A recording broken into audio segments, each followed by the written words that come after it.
Losing the momentum. We didn't plan to have a break now, but to reorganize ourselves a little bit because there is an award ceremony which we would like to complete now. And also there is what I said, a little bit of surprise because we didn't only want to bring you in or invite you a little bit in the digital world, but also we brought a playback theater to help us work on what we experience today and not just what we learned in our minds and not just what we understood, but work a little bit more with our souls, our emotions, and our stories that were created during the day. So to be able to do these two things, we'll have to create a little bit of space here to create a virtual stage. And what I'm going to ask you is to grab your chairs. This is the plan, and this is where the stage is. So we'll have to move the chairs a little bit to this side. So come, hold your chairs and come closer and help us prepare the room, because the room setting up people already went home. So we have to self-organize into this. And we need more space, so...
So Super Trooper, the stage really looks like it should look, so we don't need the plan anymore.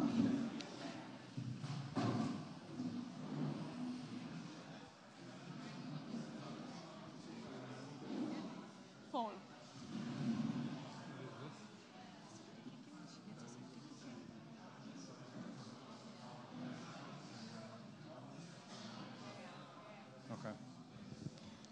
Okay. Hi, everyone.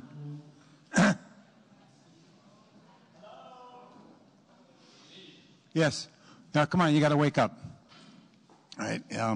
Hearing aids don't process silence very well. All right. I have the honor of the next 5 minutes. All right. As you saw in the program, I think the title of this next session is called the Paul Tolchinsky Award, which I'm only going to take 5 minutes of. And then we're going to move on to what we're going to do. But I want to, 2 years ago at the board, we decided that we would begin to make some awards. We made some proposals about what those awards would look like. Tomorrow you'll hear about articles, right? And then the award that I was honored by having my name attached to last year. If you look in the program, it says the purpose of this. So the purpose of the Paul Tolchinsky Award is to recognize an organization design practitioner who has gone above and beyond to freely share their knowledge, expertise, and methods with others. What we were looking for was to honor people who are helping develop and create the next generation of people in this field. The process last year, I have no idea how it was because I got awarded it, and my prize was I got it named after me. So, and I got the honor of awarding it to the next person this year. So, And the process this year was, those of you that are members of the EODF, you got an email from the board saying we're going to think about. There's no requirement that we give it every year. This is the one prize we say, if there's somebody, great. If there's not somebody, we don't do it. And people were asked to make nominations. And there were several, actually, 3 or 4, if I remember correctly. And the board deliberated, and those who nominated had to submit their rationale.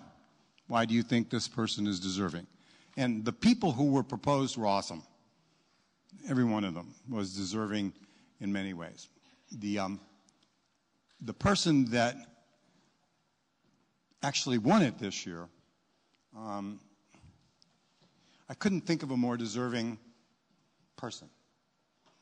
Actually, if I put my resume up against their resume, I'd probably come in third. I'd probably come in third. Her contributions are enormous. If you know Naomi Stanford, you know that she's active in the EODF.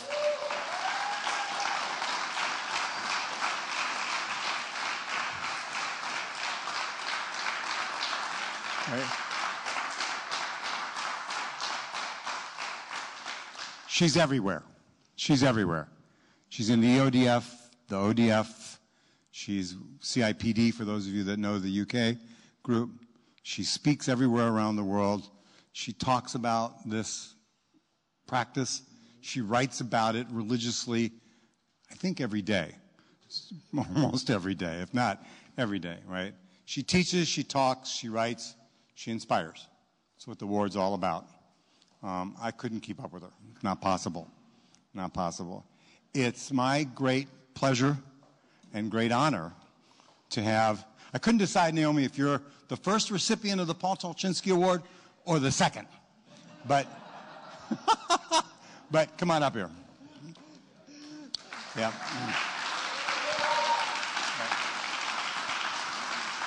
We have all kinds of things for you.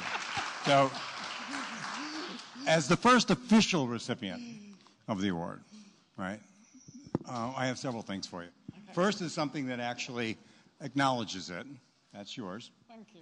The second is, I don't know if this is actually, because those of you that don't know me, I'm a wino. I love wine. I had more bottles of wine than my wife told me I could drink in my lifetime, so I had to sell half of it. So we have wonderful wine glasses for you. Oh, great. But they're beautiful crystal. We have for you beautiful crystal glasses. How lovely. And since we're in Hungary, there's probably no finer wine in Hungary than a good bottle of Royal Tokaj. Right? Now, the deal with this wine, if you don't know it, is you don't open it. Right. Until your grandchildren have children, right? Or somebody gets married that you really care about. It's a special, special wine for a special occasion to be sipped and appreciated.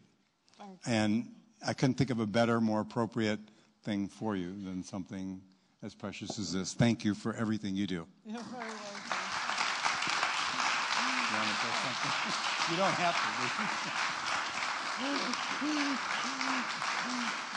Okay, that would be good. So thank you everyone for nominating me. It's really lovely. I've been in the field 20 years. I had my very first organisation design training when I worked for British Airways 20 years ago. And it is something I'm completely passionate about, as you could tell, and probably drive my family completely crazy every time I go into any form of organisation, including restaurants. I'm curious to know who is the supervisor, why are they doing that, etc. What's going on behind the scenes, etc., etc.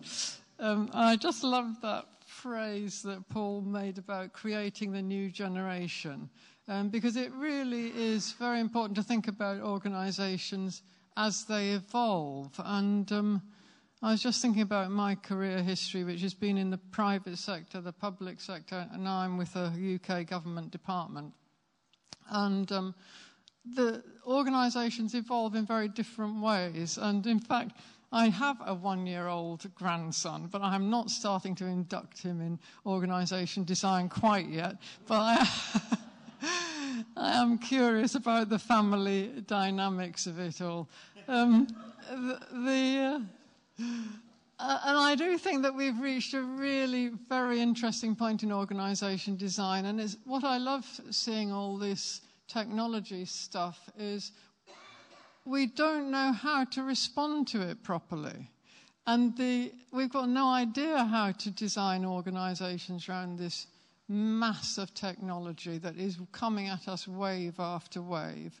And that thing this morning, the colony thing about blockchain, and a number of people say, where is the human interaction?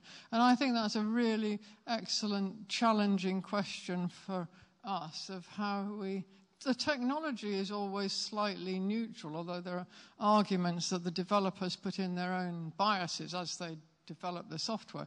But the way we respond to it is something where we all have to learn. So it's really interesting to see the different views in the room of how to respond to this various technology and where to retain the human element in the organisation, or retain organisations even.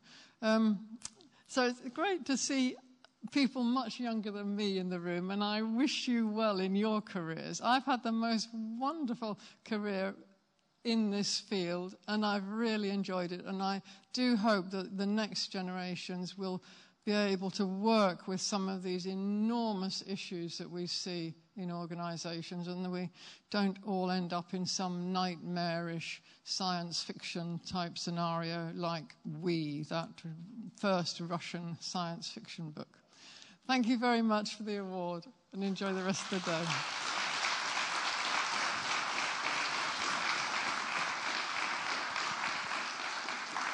It's official. It's on Twitter. Where's Alistair? Alistair's already posted it. Way to go, Alistair. Thank you. I turn it now back over to the team.